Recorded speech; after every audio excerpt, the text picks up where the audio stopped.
अस्सलाम वालेकुम। OPD online के साथ मैं हूं आपकी होस्ट नाज़मीन अल्ताफ़। आप तमाम लोगों को अपने प्रोग्राम में खुशामदीद करती हूं। नाज़रीन, आज हम बात करेंगे आँखों की बीमारी के हवाले से। वो कहते हैं ना कि इंसानी आँख कुदरत का एक अनमोल तोहफ़ा है।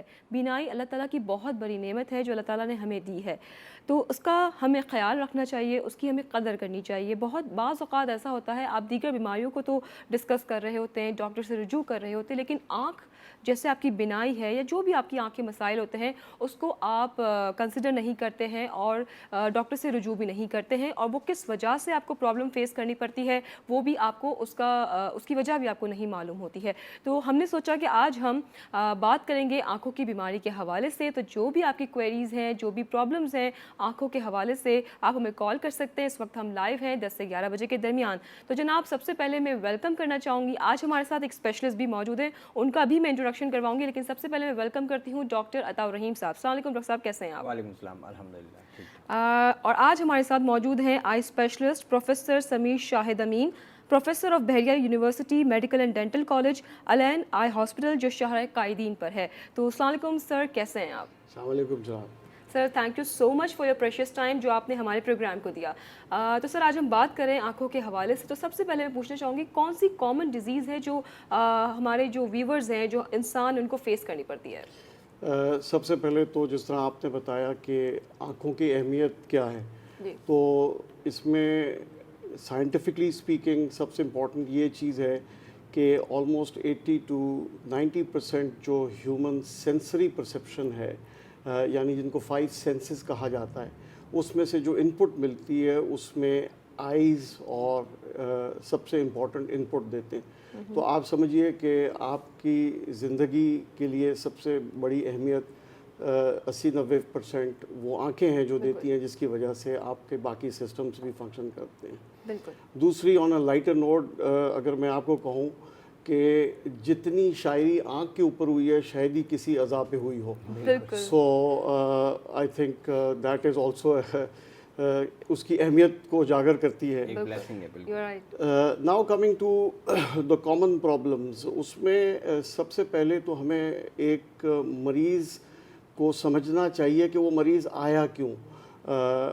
तो वो चीज़ जो खौफ है कि मेरी बिनाई चली जाएगी, या छोटी से छोटी चीज़ को वो समझता नहीं है, और उसके अंदर जो एक बहुत बड़ा खौफ है कि मैं अपनी बिनाई से महरूम हो जाऊंगा, तो आपको वो चीज़ समझनी है कि उसके अंदर क्या साइकोलॉजिकल फियर्स हैं और हम उनको कैसे हैंडल कर सकते हैं और उसको कैसे करेक्टली गाइड कर सकते हैं कि जो लोग आ रहे हैं वो उनको हम रीअश्योर करें और उनको प्रॉपर ट्रीटमेंट दें, और जो लोग इस चीज़ की अहमियत को उस वक़्त ना समझते हुए उस स्टेज पे आते हैं जब बीमारी बहुत आगे बढ़ चुकी होती है, और फिर आप उसको बहुत ज़्यादा ऑप्शंस नहीं देते।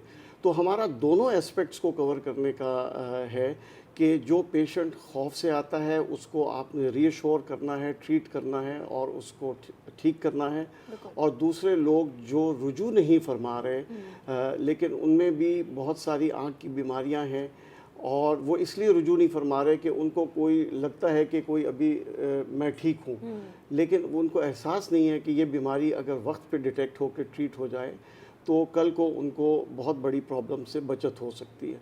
तो हमें दोनों एस्पेक्ट्स को कवर करते हुए पेशेंट्स को मैनेज करना पड़ता है। अच्छा डॉक्टर समीर, एक चीज़ मैं आपसे पूछना चाहूँगा, अमूमन कॉमनली जो आते हैं जैसे क्लिनिक्स पे भी हम जी जनरल प्रैक्टिशनर्स के पास भी आ जाते हैं, जब हम रेफ़र करते हैं कि जी आप ऑफ्थल्मोलॉजिस्ट को दिखाएं, उसमें जो सबसे ज़्यादा कॉमन देखने में आता है वो आँखों में जलन हो जाना, आँखें लाल हो जाना, बिल्कुल, चाहे वो किसी वजह से भी हो रही हो। अब ऐसी सूरत में अमूमन जो है हम अपेरेंटली कुछ आई ड्रॉप्स तो सजेस्ट करते हैं, लेकिन अमूमन बेहतर ही होता है कि वो ऑफ्थल्मोलॉजिस्ट को दिखाएं। तो आप क्या कहते हैं, इनमें कॉमन वजूहात क्या हैं जिसकी वजह से और लोग परेशान भी होते हैं इसमें? बिल्कुल सही। डॉक्टर, शायद हम आपका जवाब लेंगे, लेकिन हमारे साथ एक कॉलर भी मौजूद है। हेलो, अस्सलाम वालेकुम। हेलो वालेकुम जी। सबसे पहले प्लीज़ आप अपना वॉल्यूम कम कर दें टीवी का। जी, पूछिए। मैं ये करना चाह रहा था कि मेरी आंख से ना एक सीधी वाली आंख से राइट से ना अक्सर वैसे पानी आ जाता है। मैंने डॉक्टर को दिखाया था, लेकिन डॉक्टर ने कहा आपके कैटरेक्ट वगैरह नहीं हो, तो उन्होंने मेरे को ना क्लोरोफेनिकल आई ड्रॉप लिख के दिया। तो वो मैंने इस्तेमाल करा पिछले 5 साल पे, लेकिन अभी दोबारा प्रॉब्लम ये आ रही है। लेकिन ये मैं काम करता हूँ, स्टडी वगैरह मेडिकल से ताल्लुक है, बारीकी काम है मेरा। बिल्कुल जनाब, आपने जो डॉक्टर अताब बोल रहे थे उसी चीज़ को समझिए कि एक मरीज़ की हैसियत से पेश किया, कि एक सिम्टम्स की हैसियत से पेश किया कि मुझे ये प्रॉब्लम होती। सवाल वही है कि सबसे कॉमन जो हमारी पेशेंट्स आते हैं वो आते हैं आँख में ख़ारिश, लालगी, अड़क यानी फॉरेन बॉडी सेंसेशन, और चुभन और वाटरिंग यानी पानी आ जाना। तो ये सबसे कॉमन सिम्टम्स हैं। इसकी 2 बहुत कॉमन वजूहात हैं। Number 1 is allergy, allergic conjunctivitis, क्योंकि पाकिस्तान एक गर्म और ड्राई एंड डस्टी कंट्री है, तो एनवायरनमेंट की वजह से आई एक एक्सपोज्ड ऑर्गन है। आई एक ऐसी चीज़ है जो it is expose to the environment, यानी माहौलियात का उस पर डायरेक्ट असर होता है। अगर मिट्टी गर्दा होगा किसी माहौल में तो वो सीधा आँख के ऊपर असर करेगा। तो इसी तरह पाकिस्तान की अगर आप एवरेज टेम्परेचर देख लीजिए तो it is hot humid country, यानी गर्म और इसमें ह्यूमिडिटी है, जिसकी वजह से आई में इरिटेशन पैदा होती है। तो नंबर 1 कॉज, और आपका भी कॉज मैं बग़ैर देखे तो डायग्नोसिस नहीं दे सकता, लेकिन जो कॉमन सिम्टम्स हैं यानी कॉमन जो पेश करते हैं जो तकालीफ मरीज़, उनके ज़ुमरे में कॉमनेस्ट कॉज एलर्जिक कंजक्टिवाइटिस है। और अब आप सवाल करेंगे कि क्यों ये एलर्जी क्यों है, मुझे क्यों है, मेरे साथ वाले को क्यों नहीं है। तो डिफरेंट एलर्जेंस होते हैं या डिफरेंट इरिटेंट्स होते हैं जो मुख्तलिफ़ लोगों को इरिटेट करते हैं या उनमें एलर्जिक रिएक्शन कॉज करते हैं, और बॉडी रिस्पांस पे भी जी बॉडी का रिस्पॉन्स। तो इसलिए एलर्जिक कंजक्टिवाइटिस जो है वो पहली चीज़ हम सोचेंगे अगर मरीज़ इस किस्म की सिम्टम्स के साथ आए, जैसा मैंने बताया, पानी आ जाना, अड़क, फॉरेन बॉडी सेंसेशन, चुभन, लालगी, ख़ारिश। तो ये है। तो डॉक्टर साहब क्या कहते हैं फिर, आप क्या सजेस्ट करते हैं नॉर्मली, जिस तरह अगर जैसे एलर्जी कॉजेज़ हैं? जी बिल्कुल, एलर्जिक कंजक्टिवाइटिस इसका टेक्निकल नाम है, और ये एक बहुत बड़ी फील्ड है, यानी इसके मुख्तलिफ़ कॉजेज़ होते हैं। लेकिन बहुत सिंपल अगर मैं तरीके से इसको एक्सप्लेन करूं तो कुछ एलर्जीज़ होती हैं जो स्पेसिफ़िकली होती हैं, बच्चों में होती हैं, और वो स्पेसिफ़िक, जैसे वर्नल कटार एक बीमारी है, ये अमूमन गर्मियों में आती है। ड्राई डस्टी इलाका जैसे बलूचिस्तान है या साउथ पंजाब है या सिंध के भी कुछ इलाके हैं, वहाँ ज़्यादा कॉमन है। ठीक है। और ये यंग एज में शुरू हो जाती है, यानी 10 साल से पहले, और गर्मियों की बीमारी है, गर्मियों में आती है, सर्दियों में वो आँख ठीक हो जाती है। ठीक है। ये भी एलर्जी है। दूसरी जो ज़्यादा, डॉक्टर साहब हम इसको डिस्कस करेंगे, लेकिन कॉलर ने भी हमें ज्वाइन किया है। हेलो, अस्सलाम वालेकुम। वालेकुम सलाम, मैं आपका दर्शक बोल रहा हूँ। जी क्या पूछना चाहेंगे डॉक्टर साहब से आप? मैं जीजी खान से मेरी बात है, मैं होता हूँ रावलपिंडी में। जी तो प्रोफेसर जमीर शाह साहब से सवाल करना चाहता हूँ खान साहब, क्योंकि हम गरीब लोग भी हैं, इतने हमारे पास पैसे नहीं है कि हम इनका जो है ना इलाज कर सकें। तो बात ये है कि मेरी वालदा की दोनों आंखों का ऑपरेशन हो चुका है 2 दफा। ठीक है। 2 दफा ऑपरेशन हो चुका है वालदा का। तो जी दोनों आंखों से नजर कुछ भी नहीं आ रहा, यानी कि रात की भी पहचान नहीं होती, बंदा सामने बैठा हो उसकी भी पहचान नहीं होती। हम परेशान है कि वालदा की जो ना किसी न किसी तरह से कोई बेहतरी है, इनसे हम दुआएं लें। और हमारे को पैसे नहीं है, काम जो स्पेशलिस्ट होते हैं, बड़ी फीसें भी होती हैं, और खर्चा इतना भी नहीं है कि हम जो है ना इनका इलाज करा सकें। तो अभी करंट इनको क्या इशू आ रहा है, मतलब बिल्कुल नज़र नहीं आ रहा है, आप कहना चाह रहे हैं? नजर ये है कि सर बात ये है कि इनको पहचान नहीं होती। अब एक दुखा सा ऐसे मतलब कि ये नहीं है कि मेरा बेटा बैठा है या बेटी बैठी है, ठीक है, इसमें पहचान नहीं है। सर क्या वो डायबिटिक भी हैं? एक्चुअली विजनरी इशू से ज़्यादा जो है ना थोड़ा सा न्यूरोलॉजिकल इम्पैक्ट्स भी लगते हैं। डॉक्टर साहब ज़्यादा बेहतर से बता पाएंगे। जी सर। सबसे पहले तो आपने ऑपरेशन जो हुए हैं उनका नाम नहीं मुझे बताया, क्योंकि आँख के ऑपरेशन मुख्तलिफ़ किस्मों के होते हैं, मुख्तलिफ़ बीमारियों के लिए होते हैं। तो अगर आप मुझे जो ऑपरेशन उनकी आँख पे हुए हैं उसका नाम बता देते तो शायद मैं आपको बेहतर गाइड कर सकता कि कौन से ऑपरेशन, क्या आया वो कैटरेक्ट यानी सफ़ेद मोतिये का ऑपरेशन था, क्या वो आँख के पर्दे का ऑपरेशन था, रेटिना का था, तो वो चीज़ें आप अगर मुझे बता दें तो शायद मैं आपको बेहतर इसमें एडवाइस दे और सकता बाकी हूँ। जैसे इन्होंने कहा कि वो क्योंकि भूल रही हैं, यानी एक्चुअली रिटेन नहीं कर पा रही या पहचान नहीं पा रही, तो पहचानने का ताल्लुक बेसिकली ये कि विजनरी से ज़्यादा न्यूरोलॉजिकल भी होता है डॉक्टर साहब, क्योंकि एज फैक्टर भी उसमें शामिल है। ठीक है। बट वो हमें पता जी उसी हाँ, वक्त बिल्कुल। कर सकते हैं जब हमें पता चले, Exactly. तो आप अगर बता दें तो उस पर हम गाइडेंस दे सकते हैं। ठीक है, बहुत शुक्रिया आपकी कॉल का। जी डॉक्टर साहब कुछ कहना चाह अच्छा, रहे थे? मैं वही कंटिन्यू कर रहा था कि जो एलर्जीज़ हैं ये बहुत कॉमन कंडीशंस हैं और इनका इलाज दोनों तरीके से हो सकता है, यानी टेम्पररी तौर पे, वक्ती तौर पे जब ज़्यादा एलर्जी हो उसके लिए कुछ मखसूस दवाइयाँ दी जा सकती हैं और कुछ दवाइयाँ दी जा सकती हैं जो लॉन्ग टर्म है ताकि एलर्जी हो ही ना, ठीक है। यानी उसको रोकने के लिए, या प्रोफाइलेक्टिक ट्रीटमेंट कहते हैं। अच्छा डॉक्टर साहब, ऐसी सूरत में आँख का जो धोना है, कहते हैं ठंडे पानी से अमूमन जब रेड होने लगे जी, जी, या जी, एलर्जी की वजह से जी, भी, जी, तो जी। ये किस, और कुछ लोग ऐसे हैं जो दुपट्टा या कोई गर्म चीज़ लेके कपड़ा हाँ, रख के वो exactly, करते वो हैं, भी। तो ये क्या बेहतर है? हाँ, जो सर क्या हम कॉलर भी साथ में शामिल लें। कर लें? हेलो अस्सलाम वालेकुम। हेलो जी अस्सलाम वालेकुम, कौन बात कर रही हैं? मैं कराची से बात कर रही हूँ, जायदा। जी पूछिए, क्या पूछना चाहेंगी? हेलो, जी जी हम सुन सकते हैं, आप पूछिए क्या सवाल है आपका?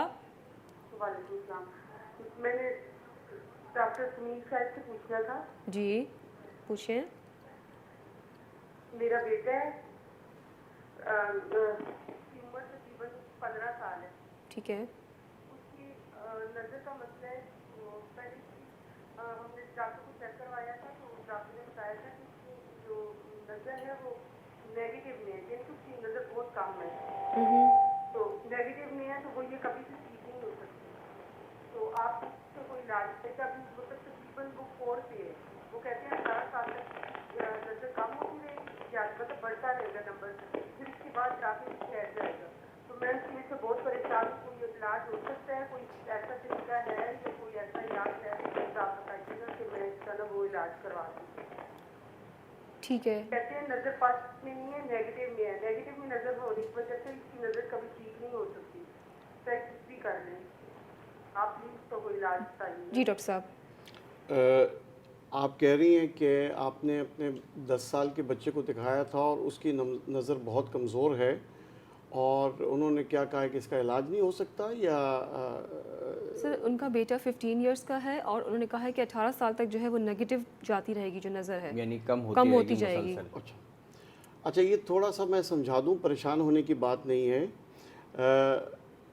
जो नंबर कम होता है वो बॉडी की ग्रोथ से उसका ताल्लुक़ है, यानी ये ना समझिए कि उसकी नज़र ख़त्म हो रही है तो नंबर कम हो रहा है।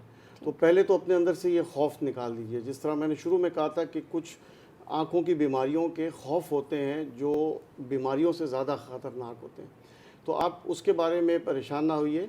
अगर उसका माइनस नंबर है तो ये एक ख़ास किस्म की रिफ्रैक्टिव एरर, इसको मायोपिया कहते हैं।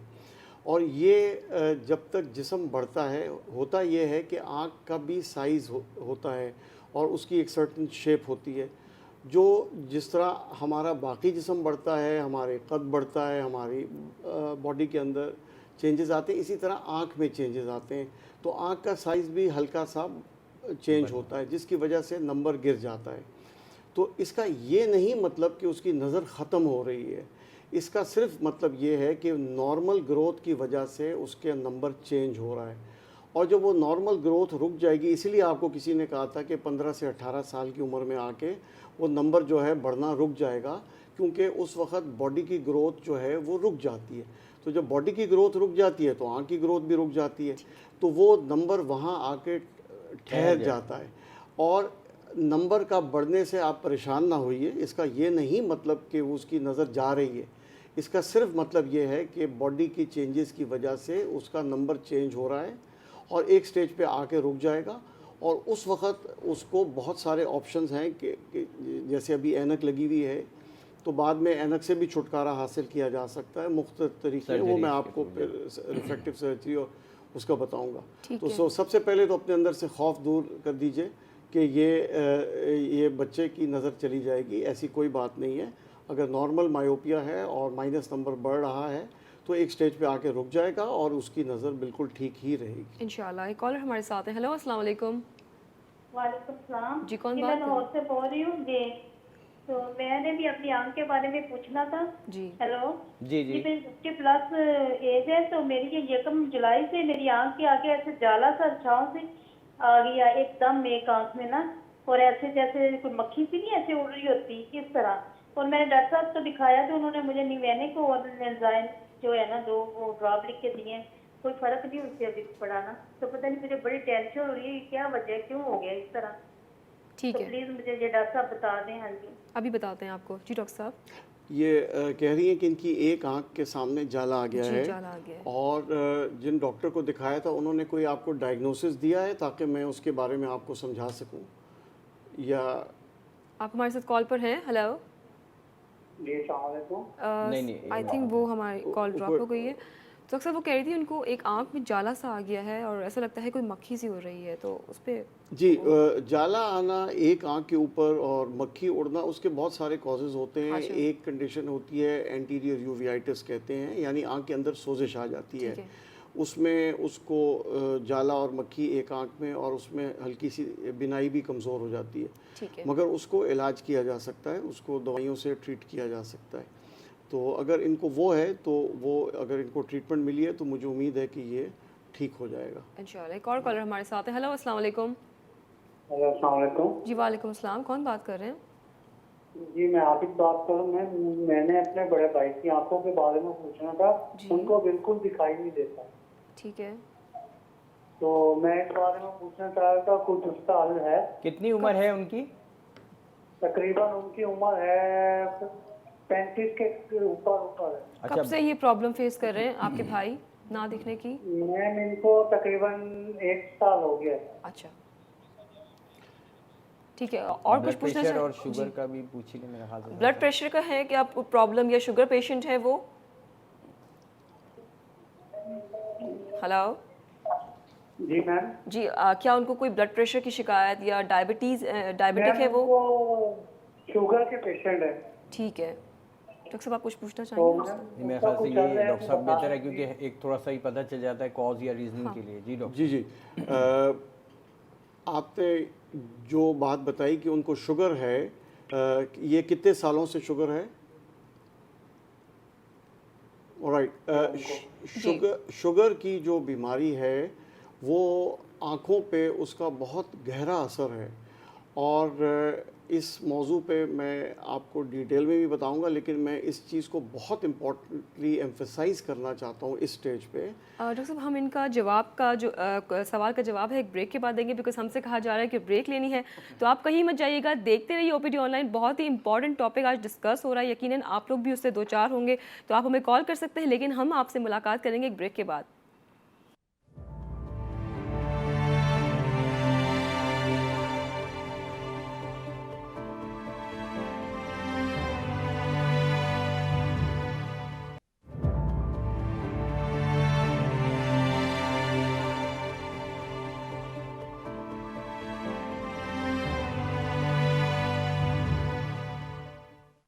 Welcome back from the break. आप देख रहे हैं ओपीडी ऑनलाइन और बात हो रही है आंखों की बीमारी के हवाले से। ब्रेक से पहले हमारे साथ कॉलर थे जिन्होंने क्वेश्चन किया था, तो डॉक्टर साहब आप उनका जवाब देते प्लीज़।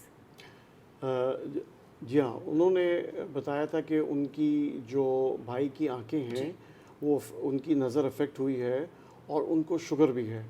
तो शुगर और बिनाई के जो आपस में लिंकेज है या जो आपस में ताल्लुक़ है, मैं उस चीज़ को बहुत अहमियत देता हूँ और मैं ये चाहता हूँ कि आप सब लोग जानें, क्योंकि बदकिस्मती से शुगर की बीमारी हमारी आबादी में बहुत तेज़ी से फैल रही है, और उसकी दो वजूहात हैं कि हमारा जो खाने का मेयार है या ईटिंग पैटर्न है या जो तौर तरीक़े हैं वो वक्त के साथ तब्दील हो रहे हैं। अब हम हाई कैलोरी फूड्स खा रहे हैं, और साथ ही हमारी फ़िज़िकल एक्टिविटी यानी एक्सरसाइज और वो चीज़ कम हो रही, जिसकी वजह से बदकिस्मती से डायबिटीज़ का इंसिडेंस बढ़ गया है। कुछ स्टडीज़ कहती हैं कि 10% है। 10% कहना तो 10% है, लेकिन 220 मिलियन की आबादी में बहुत बड़ा फिगर बन जाता है। तो जब ये बीमारी इतनी तेज़ी से फैल रही है और इतने लोगों को अफेक्ट कर रही है, तो आपको इस चीज़ का इल्म होना चाहिए कि ये बीमारी आँख को भी अफेक्ट करती है। आँख इसका एक टारगेट ऑर्गन है, यानी आँख को ये ख़ास तौर पर डैमेज करती है और जिससे बिनाई भी चली जाती है। यानी it is a potentially blinding disease, यानी ये एक ऐसी बीमारी है जिससे बिनाई उसकी मरीज़ की चली जाती है। लेकिन ये होने की ज़रूरत नहीं है, इसका इलाज मौजूद है आँखों के लिहाज से। आपको सिर्फ वक्त पे इसको चेक कराने की ज़रूरत है ताकि इलाज वक्त पे किया जा सके और बीमारी को आगे बढ़ने से रोका जा सके। तो मेरी सिर्फ आपसे गुजारिश है, वो लोग जिनको शुगर है, डायबिटीज़ है, उनके ख़ानदानों में है, कि ज़रूर आप अपने जो भी करीबी आपके आई स्पेशलिस्ट हैं या डॉक्टर हैं उनसे कहिए कि भाई इनकी आँखों का भी मुआयना करें। आप उनकी शुगर की कंट्रोल की इम्पोर्टेंस में होता है तो सारी तवज्जो वही होती है कि शुगर कंट्रोल हो गया, बढ़ गया, कम हो गया। हम आँख को इग्नोर करते हैं जब तक खुदा न खास्ता आँख में असरात ना हो, वो फिर लेट हो चुके होते हैं। तो इसलिए जिनको भी शुगर है, ख़ास तौर पे जिनको कुछ सालों से शुगर है, यानी 5 से 10 साल हो गए, तो उनको मैं ज़रूर, मेरा ये आपसे रिक्वेस्ट भी है और मैं आपको as a doctor, as a professor समझाना चाहता हूँ कि ये बड़ा गहरा लिंक है। तो ज़रूर आँखों का मुआयना कराइए ताकि उनकी शुगर के असरात वक्त पे पकड़े जाएं और उनका इलाज हो सके। बिल्कुल डॉक्टर साहब, आपने ठीक कहा। डॉक्टर साहब ये बताइएगा कि डिफरेंट जब आपकी एज बढ़ती ही जाती है तो आपकी बीनाई कम होती जाती है, उसकी क्या वजह होती है? जी, उसकी बहुत सारी वजूहात हो सकती हैं।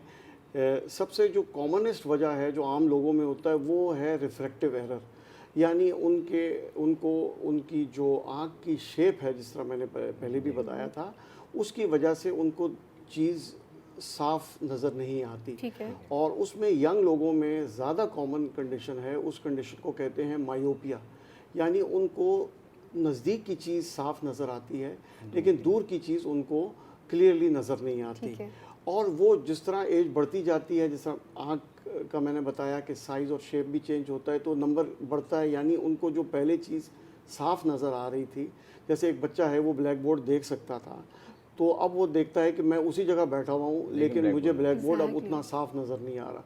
तो उसमें परेशान होने की कोई ज़रूरत नहीं है। रिफ्रैक्टिव एरर एक करेक्टेबल कंडीशन है और उसका इलाज हो सकता है। तो ये सबसे कॉमन कॉज है नज़र कम होने का वक्त के साथ साथ। ठीक है। और जिस तरह बताया कि एक स्टेज पे आके ये रुक भी जाता है। बाकी कुछ और बीमारियां हैं, मगर वो जब तक आप उनके साइन सिम्टम्स ना देखें, उनको प्रॉपर्ली एग्जामिन ना करें, उनके बारे में आप ऐसे बता नहीं सकते। उनके लिए मुआयना करना ज़रूरी है। ठीक है, बिल्कुल मुआयना करना बहुत ज़रूरी है। हमारे साथ कॉलर भी मौजूद है। हेलो, अस्सलाम वालेकुम। वालेकुम सलाम जी, कौन बात कर रहे हैं, कहाँ से? कराची से शमशाद बात कर रहा हूँ। जी, क्या सवाल है आपका? सवाल ये है कि ये जो है ग्लूकोमा क्या चीज़ है? एक्चुअली हमारी फैमिली में ग्लूकोमा की शिकायत है ना। अच्छा। तो डॉक्टर ने हमें कहा था कि आपका जो है ना ये बाउंड्री पे है ना, तो बाउंड्री से क्या मुराद ग्लूकोमा? प्रेशर बढ़ा जी। उन्होंने एक ट्रावोटेन दवाई भी दी है यूज़ करने।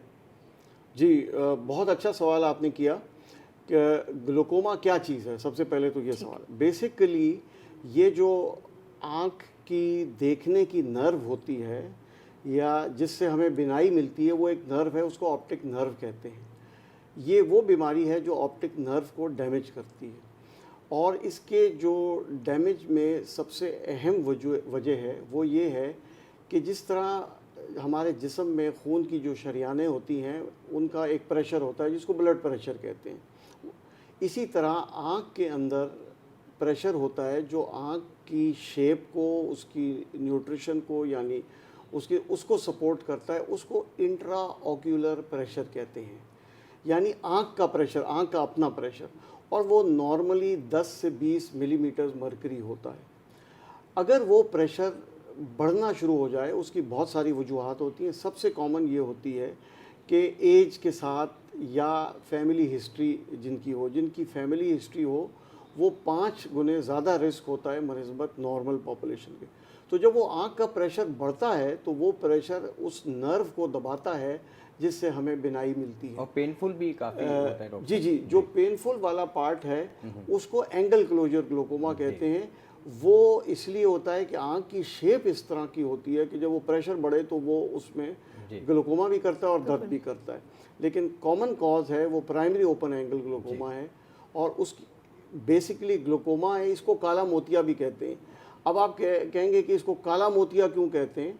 काला मोतिया इसलिए कहते हैं कि अंग्रेज़ों के ज़माने में जो मरीज़ परमानेंटली एग्जाइल किया जाता था उसको अंडमान आइलैंड्स भेज दिया जाता था, और उस जगह का उर्दू में नाम है काला पानी। तो ये काला पानी इससे तशबीह दी जाती है कि ऐसी बीमारी जिसका कोई इलाज ही नहीं हो सकता और पेशेंट लूज़ हो जाएगा। लेकिन वक्त के साथ साथ इसकी ट्रीटमेंट आ गई है, और अब ये लाइलाज बीमारी नहीं है, इसको आप ट्रीट कर सकते हैं, दवाइयों से कर सकते हैं, सर्जरी से कर सकते हैं। तो सवाल ये है कि वो उन्हीं दवाइयों में से एक है जिसने आपने ट्रेवर्टैन नाम लिया है, ये वो दवाई है जो आँख के प्रेशर को कम करती है। मकसद ये है कि जो प्रेशर बढ़ा हुआ है जिससे बिनाई जा रही है उसको आपने कम करना है, उसको कम करने के लिए ये एक दवाई है। ठीक है, कॉलर भी हमारे साथ है। हेलो, अस्सलाम वालेकुम।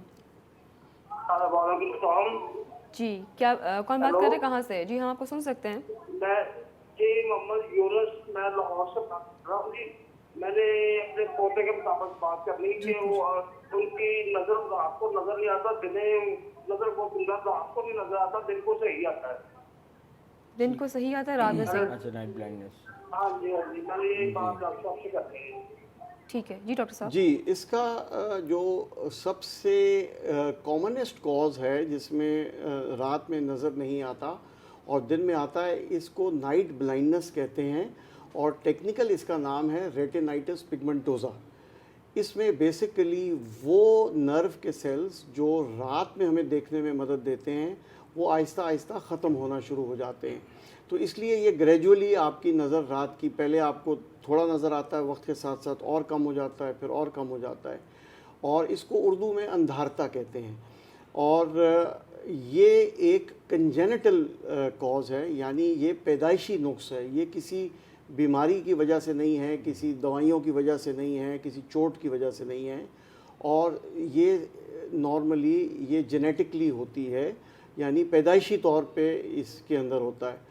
और ट्रीटेबल है ये? जी, अभी तक दुनिया में इसका सच ट्रीटमेंट नहीं मिला, लेकिन एक चीज़ कहते हैं नाइट लो विजुअल डिवाइसेस, यानी आप ऐसी चीज़ जैसे एग्जांपल दें कि दूरबीन आप इस्तेमाल करते हैं रात में देखने के लिए, जो फौजें करती हैं, तो वो ये सितारों की रोशनी को इस्तेमाल करके नाइट मोड में आप कैमरे को ले जाते हैं, उनको लो विजन डिवाइसेस कहते हैं, वो आप इस्तेमाल कर सकते हैं। लेकिन साथ साथ मैं बताता चलूँ, चूँकि ये जेनेटिक प्रॉब्लम है, एक इसकी बहुत बड़ी वजह है जो ख़ानदान के अंदर शादियाँ होती हैं, क्योंकि ये जीन्स फैमिलीज़ में रन करते हैं। तो जब एक्सेसिव फैमिली मैरिजेस होती हैं तो वो जीन्स बच्चे में आ जाते हैं, और जिससे ये पैदा होती है। तो एक दफ़ा आ जाए तो उस फैमिली को थोड़ा सा इस पॉइंट को भी नज़र रखना चाहिए कि आइंदा उसकी शादी अगर ये देख के और इस पॉइंट को समझ के, यानी एक जेनेटिक डिजीज़ के तौर पे इसको ट्रीट किया जाए। ठीक है, कॉलर हमारे साथ हैं। हेलो, अस्सलाम वालेकुम। वालेकुम नाज़रीन, कैसी? याहिया बात कर रहा हूँ। बिल्कुल ठीक ठाक जी। याहिया साहब, क्या पूछना चाहेंगे आप? पहले तो जनाब दोनों डॉक्टर को सलाम हो, और डॉक्टर साहब प्रोफेसर साहब से बड़े वेरी इम्प्रेस के जिस लगन के साथ ये हम समझा रहे हैं तो वाकई हमें कुछ समझ भी आ रहा है। बात ये डॉक्टर साहब, हम लोग लीस्ट बॉदर होते हैं अपनी आंखों के बारे में, जबकि आंखों से ही आप दुनिया को देख रहे होते हैं। बिल्कुल। एक तो मुझे सबसे पहला क्वेश्चन ये करना है कि जो हमारा डेली आई केयर है, जैसे हम ब्रश करते हैं, टीथ करते हैं, बहुत सारी चीजें करते हैं, लेकिन हम आई केयर नहीं करते, उसके बारे में बताइए कि रूटीन में आई कैसे आते हैं क्या? जो एक तो ये कि हम अर्के के बाद गुलाब यूज करते हैं, हमें यूज करना चाहिए, नहीं करना है। दूसरा मेरा अपना एक कंसर्न है कि मुझे अभी कैटरेक्ट डायग्नोज हुआ है, तो एक तो ये कि कैटरेक्ट क्या जरूरी है कि 50 साल बाद आदमी को कैटरेक्ट होता है? दूसरी बात है कि जब मैं ऑपरेशन करने के लिए जाता हूँ तो मुझे बड़ा कंफ्यूजन ये होता है कि वो कहते हैं कि एक जो लेंस है 12,000 का, एक 20,000 का, आपको 25,000 का ऑपरेशन करा है। तो हाउ कैन आई जज, हाउ कैन आई एवेल्युएट कैसे करूंगा कि मुझे कौन सा ऑपरेशन करना चाहिए, किससे करवाना चाहिए? This is my question. Thank you so much doctor साहब। Thank you so much. आपने 2-3 सवाल पूछ लिए। पहले तो लेट मी स्टार्ट के आँख को केयर कैसी करनी चाहिए। तो अल्लाह ताला ने कुदरत ने ऐसा सिस्टम बनाया है कि वो उसको कुछ ख़ास केयर करने की ज़रूरत ही नहीं है। यानी आँख के अंदर ऐसे सिस्टम्स मौजूद हैं जिसमें सबसे अहम चीज़ हमारा आंसू है। ये आंसू जो है, एक इसके अंदर बहुत सारे केमिकल्स होते हैं जो आँख को प्रोटेक्ट करते हैं। तो ये कुदरती अमल है। आई वॉश है, कुदरत जी जी, आई कुदरत की आई वॉश है, यानी अल्लाह ताला ने वो प्रोटेक्शन खुद ही अंदर दी है। लेकिन इसके बावजूद जिस तरह हमने शुरू में भी कहा था कि हमारे मुल्क में ड्राई डस्टी इन्वायरमेंट है, एलर्जीज़ हैं, तो मैं समझता हूँ कि अर्क़े गुलाब जो है वो एक अच्छी चीज़ इसलिए नहीं है क्योंकि आपके पास कोई गारंटी नहीं है कि जो कंपनी इसको मैन्युफैक्चर करी इसके अंदर क्या चीज़ें डाली हुई, क्या ये वाकई अर्क़े गुलाब है। क्योंकि बहुत सारे असेसमेंट्स हुए थे जिसमें पता चला था कि अर्क़े गुलाब में स्टीरॉयड्स भी डाले हुए थे, तो वो डालने से पेशेंट को आराम तो फ़ौरन आ जाता था, लेकिन वो लॉन्ग टर्म उसकी आँख को नुकसान दे रहे थे।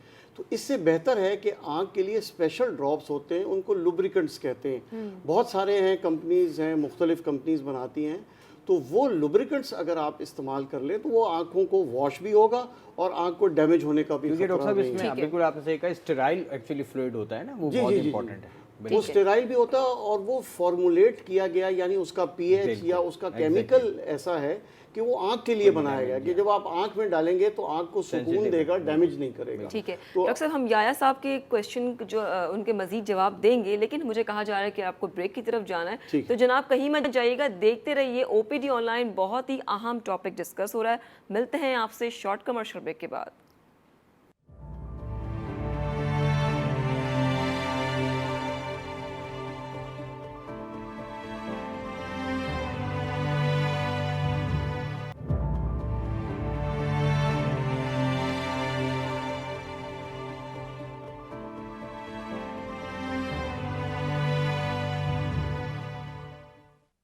Welcome back from the break. आप देख रहे हो ओपीडी ऑनलाइन। टाइम बहुत शॉर्ट है तो हम सीधा डॉक्टर साहब के पास चलते हैं, डॉक्टर शाहिद के पास, और उनसे पूछते हैं कि वो जो याया साहब थे उनका जवाब दे दें। जी डॉक्टर साहब। याया साहब के कुछ तो क्वेश्चंस का मैंने किया था। दूसरा उन्होंने पूछा था कि उनको सफ़ेद मोतिया या कैटरेक्ट हो गया है और इसके लिए क्या इलाज होता है और क्या ऑप्शंस अवेलेबल हैं। सही।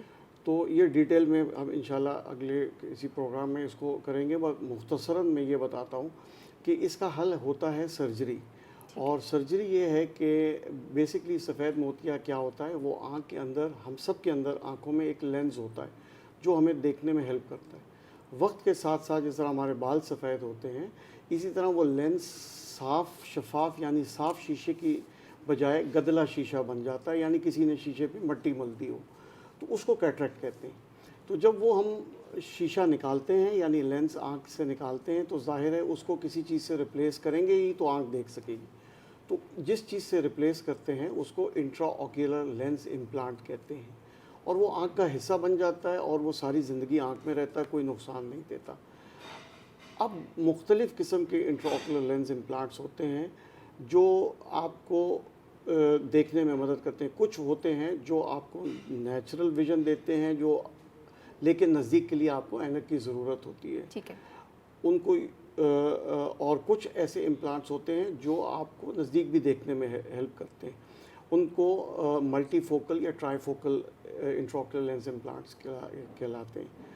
तो वो चूँकि मुख्तलिफ़ फैसिलिटीज़ ऑफ़र करते हैं, तो ज़ाहिर है उनकी प्राइस रेंज भी डिफरेंट होती है, उनकी अवेलेबिलिटी भी डिफरेंट होती है। तो वो एक एस्पेक्ट है जिसको आपको सोचना पड़ता है कि किस पेशेंट के लिए कौन सा लेंस सही है। ठीक है डॉक्टर साहब, माशाल्लाह आपके साथ टाइम किस तरह से गुजरा पता ही नहीं लगा। 1 घंटा जो है अल्हम्दुलिल्लाह बहुत ही अच्छे से गुजरा। And thank you so much, आपने जिस तरह से हमारे नाजरीन को आगाही फरहम की उसके लिए हम बहुत बहुत थैंक यू करना चाहते हैं। Thank you for your precious time जो आपने GTV को दिया, जो आपने OPD को दिया। एंड डॉक्टर अता साहब, मैं आपका भी बहुत थैंक यू करना चाहती हूँ। बट जाते जाते डॉक्टर शाहिद, आप क्या मैसेज देना चाहेंगे हमारे नाजरीन को? जी मेरा जो मैसेज है वो ये है कि आँखों को जैसा पूछा कि कैसे ख्याल करें, सबसे इम्पॉर्टेंट ख्याल करने सबसे अहम चीज़ ये है कि वक्त पे आप उसको चेक करवाते रहें, टेस्ट करवाते रहें। यानी अगर छोटा बच्चा है तो उसको जब वो स्कूल जा रहा हो तो टेस्ट करवा लें, ताकि अगर उसको ऐनक या बिनाई की कमज़ोरी है तो वो करेक्ट हो जाए। इसी तरह जो एज बढ़ती जाती है, मुख्तलिफ़ बीमारियाँ आती हैं, आप वक्त पे अगर चेक कराएंगे तो यकीनन बीमारी के लेटर इफ़ेक्ट्स या कॉम्प्लिकेशन से बच सकें। ठीक है, thank you so much doctor साहब। और डॉक्टर अता साहब, आप क्या कहना चाहेंगे? बिल्कुल, जैसे डॉक्टर साहब ने कहा बिल्कुल सही है। और साथ में चाहूँगा डाइटरी सपोर्ट की जब हम बात करते हैं, विटामिन ए का बहरहाल अपना एक इम्पॉर्टेंट रोल है आई के हवाले से, आई हेल्थ के हवाले से।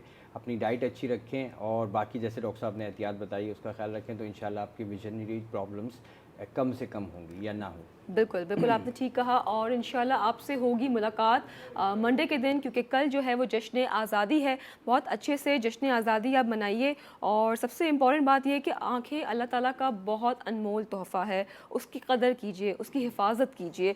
साथ ही साथ जितना हो सके उसकी क्लीनिंग किया कीजिए और अपने जैसे आप बॉडी का ध्यान रखते हैं उसी तरह से आँखों का भी ध्यान रखिए। जश्न आज़ादी है। वन मोर थिंग मैं यहाँ पे कहना चाहूँगी कि कोरोना चल रहा है, ऐसा ना हो कि आप SOPs को भूल जाएँ, ऐसा ना हो कि आप मास्क लगाना भूल जाएं जश्न आज़ादी की तैयारी में या जश्न आज़ादी मनाने के चक्कर में। तो जनाब मुझे डॉक्टर अता को, डॉक्टर शाहिद को दीजिएगा इजाज़त। आपसे इंशाल्लाह होगी मुलाकात मंडे के दिन। अपना बहुत ख्याल रखिए। अल्लाह निगहबान।